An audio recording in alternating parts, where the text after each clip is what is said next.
My heart beats in patterns to the broken sound. You're the only one that can calm me down. My head spins in circles, so I'm dizzy now.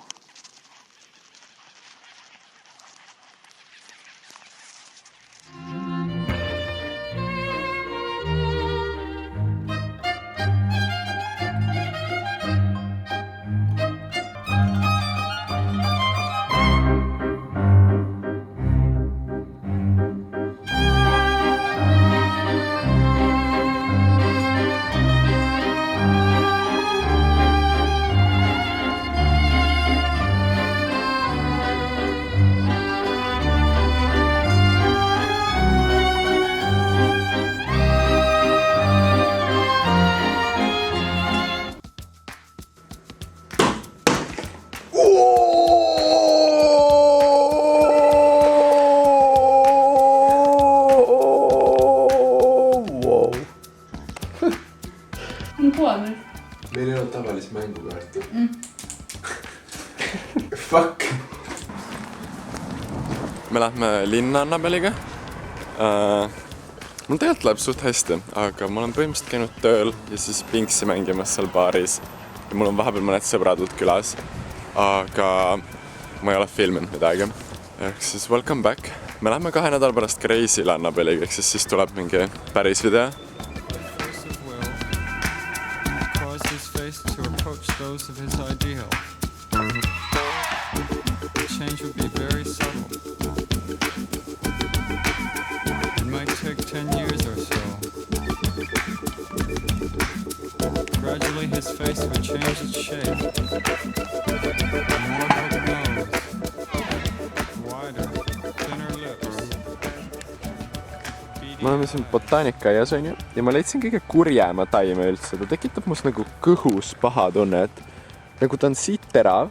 Ta on nagu kuri versioon rabarberis. Kui sa nagu mängiks Dungeons and Dragonsit, siis nagu see on kuri rabarber.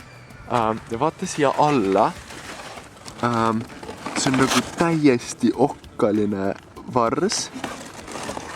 Ja siis ta õis või mingi muu asi on selline täiesti hullumeelne mummuline asi. Mul on tunne, et nagu iga inimene leiaks mingi asja, mida siit karta, olgu need nagu okkad või need mummud. Räigelt ebameeldiv taim. See on popsu. Üks asi, mis mind on viimast paar nädalat häirinud, on internet. Ja me oleme mingis digitaalses maailmas lõksus, nagu mingi uss, kes sööb ise enda saba ja me ei saa välja ja ainus lahendus on välja logida. Ma olen täis kasvanud, nii et minu elu on minu teha, aga kas ei olnud naljakas, kus meile väiksena räägiti, et mingi IT-d õppima, see on tulevik. Istuda toas ja rääkida arvutitega. See on väga lahe, kui see sulle meeldib, see on ka üks kunstivormidest. Aga üleüldiselt see on väga fucking imelik tegevus, kui meil on olemas nagu puud ja päike ja nagu asjad õues. Nagu saad aru, et minu suurem osa tegevust, ka seda videot tehes, on manipuleerida piksleid minu mingis väikses arvutikeses, et need näeks välja rohkem rahuldavamad ja siis need on rahuldavad inimestele, aga need nagu Need ei lähe sealt kunagi välja. Muidugi on erandeid ja me vaatame Annabeliga näiteks Harry Potterit praegu ja keegi tegi väga head filmid. Aga suurem osa meist meie asju ei minda kinno vaatama ja need on sellises digitaalses asjas lõksus. Indrek tuli sood kaevama. Väga hea, et mu klassijuhataja lasi mul lugeda esimese osa ja siis 5. osa. Siis me saime kohe selle filosoofilise lõpu teada. Ta läks maale kraavi kaevama. Linn on väga imelik koht, kus elada. Ma olen alati mõelnud, lugedes raamatuid, nii mingist Rooma-ajast või siis kui me nüüd tööstusrevolutsioonid või kas või praegu, linnad on räigelt jaburad kohad, kus elada. Siin on nagu rohkem haigusi, siin olid näljahädad, inimesed olid palju vaesemad siin, kitsam, raskem. See tundus nagu nii imelik asi. Miks me kõik olime linnadesse? kust see tuleb? Miks me ei saa ära linnadest, on sama, miks me ei saa nüüd ära internetist. Sa lihtsalt ei saa maal rikkaks saada. Me vaatasime Peaky Blindersit ja seal olid need mustlased. Sa saad ära elatada ennast maaga, aga selleks, et saada rikkaks, sa pead minema linna ja mängima rahaga teiste inimestega, kellel on raha. Ja see digitaalne maailm töötab mingis mõttes sarnasel kujul, sest et ma ei tea, müüri ladumine või matkade korraldamine on väga ilusad tegevused, aga need ei ole tegelikult large scale scalable. Sa ei saa mingi koodiga ennast teha olematuks seal, sa ei saa saada suurt jälgijaskonda, kellele müüa mingeid asju. Need on töökohad või hetked siin maailmas, mis vajavad sind. Ja see hetk, kui sa selle leverage'id kellegi teise tööks, siis sul on juba teine töö tegelikult. Ja see ülim tunne, kuidas taktikaliselt ma mõtlen, et ma peaks tegema kõiki asju õigesti, et raha saada. Õppima digitaalseid oskusi ja siis kasvatama jälgijaskonda ja põhisõna ongi scalability, et need asjad saaksid minna laiemaks ja leverage. See on see nagu taktikaline õige tee kapitalistlikus maailmas. Ja see on asi, mida on palju raskem saavutada, kui sa jalutad palju metsas või tegeled matkamisega või räägid inimestega päriselus. Kui sa räägid päriselus inimesega, siis LinkedIni hustle tüübid ütleksid sulle, et see ei ole hea tegevus. Sa peaksid selle salvestama selle kõne ja postitama selle üles, sest et siis rohkem inimesi näeks seda. Miks rääkida inimestega kahekesi, kui sa saad teha podcasti ja siis veel rohkem inimesi kuuleb su juttu ja siis tuleb raha mingi hetk.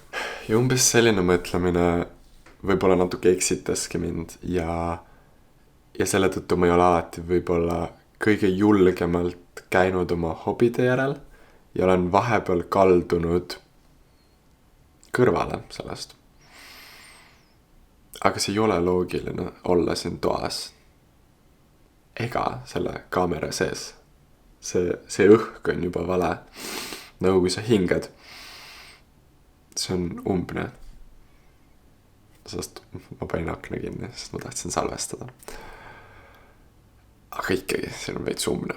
Ja mis juhtub, kui me kõike loome sellesse samasse digitaalsesse maailma, on see, et me võtame inspiratsiooni ja teatud küll ressursse sellest päris maailmast, toome need digitaalsesse maailmasse, loome produkti ja see produkt kasutatakse, tarbitakse ja hinnatakse digitaalses maailmas ja need asjad ei tule enam tagasi päris maailma.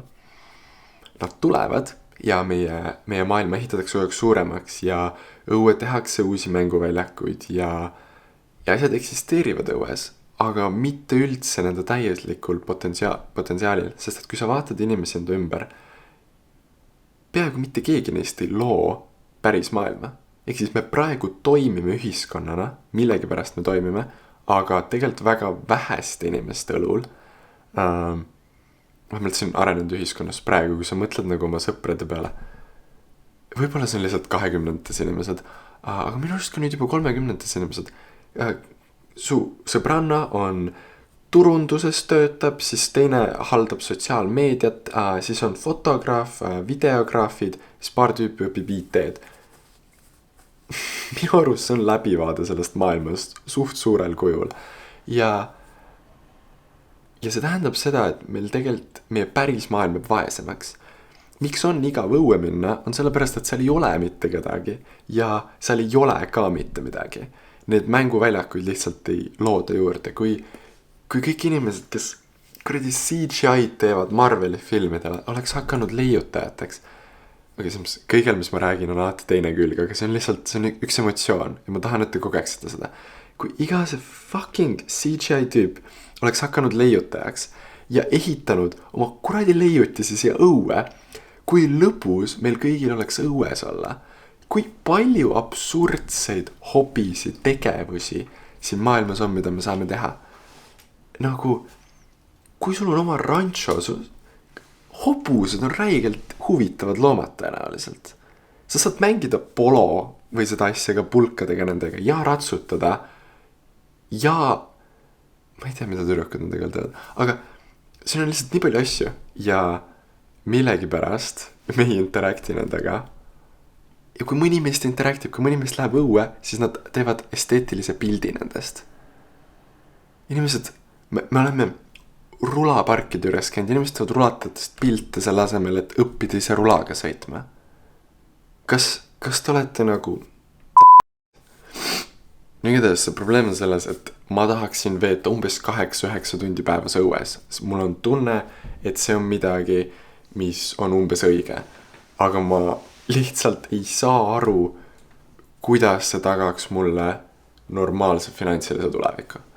Võib-olla ma oleks pidanud kutsekooli minema, aga mulle räägiti reaalis, et seal käivad ainult mühkamid. Ehk siis ma ei saatunud sinna. Aga ma tegelen sellega. Ma parandan seda ja ma arvan, asjad lähevad paremuse poole. See on meie teha, et veeta rohkem aega õues.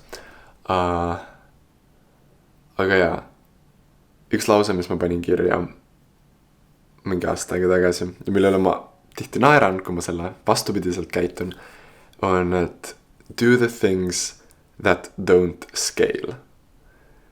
Sest et tegelikult need asjad, mis ei ole scalable, mis ei ole loogilised meie finantsilises hustle maailmas, need on need kohad, kus sa tõenäoliselt leiad selle inimliku poole, mille kõik teised on kuhugi hüljanud ja see on täielikult sulle mängimiseks ja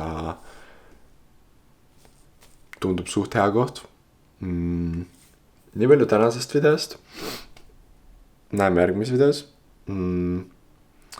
Jaa. Miks ma näen nii ratchet välja on sellepärast, et mu kehas on mingi hunnik Aafrika vaktsiine. Me lähme jaanuaris Ugandasse ja ma olen palavikuselt 2 päeva vaktsiinidega. Aga nüüd ma olen vähemalt tugev ja ma olen valmis kollapalaviku ja muude asjade vastu võitlema.